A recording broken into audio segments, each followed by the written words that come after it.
Fanservice, by definition, is material done to deliberately please the audience. Usually shallow, one type of fanservice is implemented to make a person feel good because they recognize something, and another type is used to awaken the primal urge to think naughty thoughts, with the primary focus of this video being the second one. Having skimmed a couple of discussions, there seems to be several interpretations when considering what sexual fanservice looks like. Which makes sense. What arouses people is subjective. Whatever imagery awakens the slumbering snake or let the river run in the valley varies from person to person.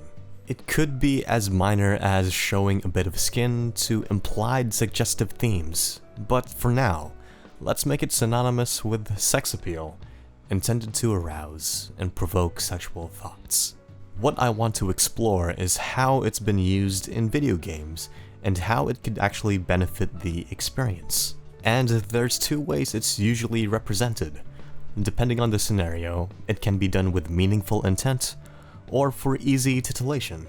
It's the difference between this imagery is elevating the moment and the developers saw an opportunity for a striptease. And both are fine. And if fanservice does appear on screen, it should make some sort of contextual sense.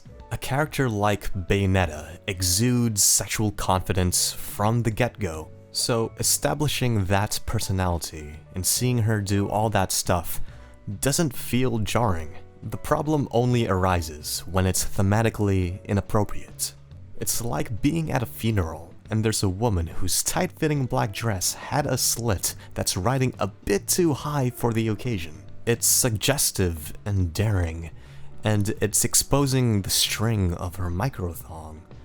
And on that string is a keychain of an outdated meme. That would be terribly distracting. And this is what I mean. The whole has been slightly tainted by such a small thing because your focus and thoughts have shifted onto something else entirely. So, you get what I mean, right? If I'm playing a game with a particular tone, then the last thing I want is battle damage that reveals skin in a sexy manner. It personally doesn't mesh well for me. And I'm not saying to eradicate the exposure of skin. Nothing inherently wrong about enjoying some eye candy. I'm just saying there's a time and place for everything, and if something erotic appears on screen, it shouldn't clash with the tone of the scene. So what are some examples of sexually appealing fanservice that I generally think work? To me, fighting games get the most leeway. The way I view it, fighting games as a genre is a celebration of character and what they represent to you. Maybe you like these characters for their backstory or franchise, or it could be their look or personality, or they represent something in the fighting game community. If you vibe with a character and you like their playstyle, that's all you need to enjoy the game. So, if you vibe with a character who's designed with a lot of sex appeal, sweet. And even then, a character that's considered hot to one person might just straight up look cool to another, and at that point, it's a moment of self-expression detached from sexual attraction.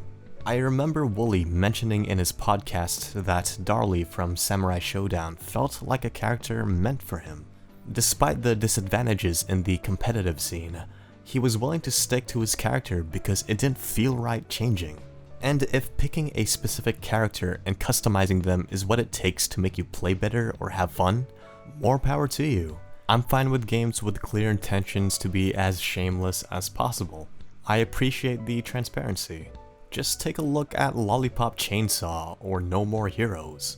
They're the definition of dumb fun. It's the developers being self-aware and saying to themselves, let's go wild. But fanservice can work in a serious setting too. Just look at the first Dark Souls. Entering the room of Guinevere is like a complete 180 of the outside world. Her conventional attraction in a grotesque world yearning for our death makes us want to trust her. And this illusion of her is the first sort of higher power that doesn't want to kill you, alongside one who's actually giving you a goal. You could even argue that it was a deliberate decision from Gwendolyn to create an illusion with large, mature features to look more approachable for the chosen undead. Most guys are covered in armor, look ill, and are ready to kill you in this world. So, in contrast to her relaxed demeanor and soft clothing, witnessing Guinevere is a neat change of pace. Unlike the Daughters of Chaos, Guinevere doesn't look physically malformed and is untainted by the outside's problems. If she had some sort of monstrous feature, it'd probably give off a different vibe altogether. All of this culminates into a character that contrasts greatly with the outside world, fleshing out the environment of Dark Souls purely on how she looks and where she's situated. It doesn't feel misplaced. It feels right. But what if there's a game that goes beyond easy, thrilling arousal? One where it implements fan service in such a way that it's an ever-present mechanic built into the game. Is it even possible? While there are several games that do this for either lighthearted romance or shamelessly raunchy reasons, I want to focus on one game in particular, and that's Catherine Fullbody. Catherine tells the story of Vincent, a 32-year-old man who's been with his girlfriend for about 5 years. Her name's Catherine, mature, assertive, and responsible. While Vincent is comfortable with the way things are, Catherine wants to take their relationship further, despite Vincent's hesitance. Due to circumstances that Vincent can't remember, however, he later finds himself in bed with another woman, named Catherine. She's a young, peppy, and seductive type of girl.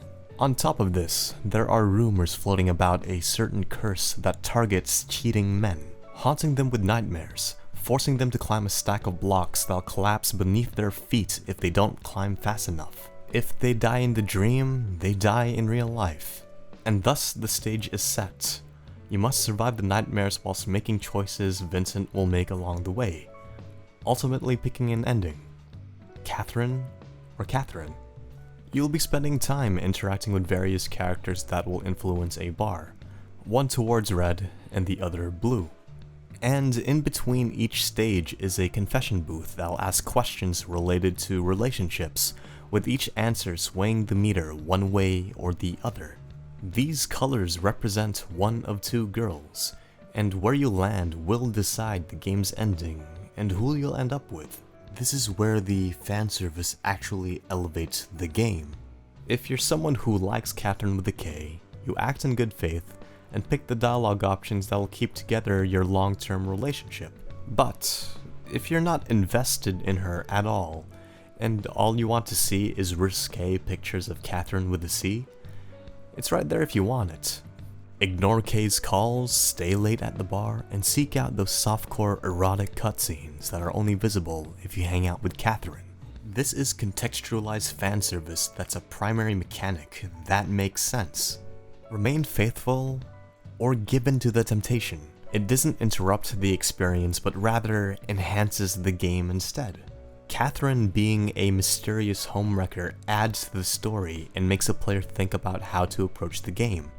Whether you're role-playing as Vincent or you're self-inserting yourself in the situation, having that temptation of fan service not present would dramatically lessen its stakes and worsen the game's narrative. And that's where I have to give the game a ribbon. And my favorite aspect of this romance-centric narrative is one of the endings. While it is heavily implied that you have to end up with one of the girls, you can just outright say no. It essentially has Vincent saying that relationships aren't for him, saying he'd rather focus on himself for now and pursue his passion in life. A game with romantic visual novel elements that allows you to turn down romance altogether, and the main character is happy with that decision? That was actually a nice surprise. But is the game any good though? While I just gave Catherine a ribbon, I want to highlight that this isn't groundbreaking or anything. It's just something to appreciate. I want to see fan service tackled this way more often, because skimpy characters with flimsy explanations get kinda boring. Give me something that goes beyond my ape brain activating, and Catherine seems to be only scratching the surface here. So, to summarize, fan service can be used appropriately. Just be shameless about it or incorporate it in the game that makes thematic sense. I'm not too knowledgeable about what other games do it to the same extent as Catherine, but I'd like to see a future where there's more of it. And if the future has the woman in that tight black dress giving us bedroom eyes during her father's funeral, there better be a good narrative justification.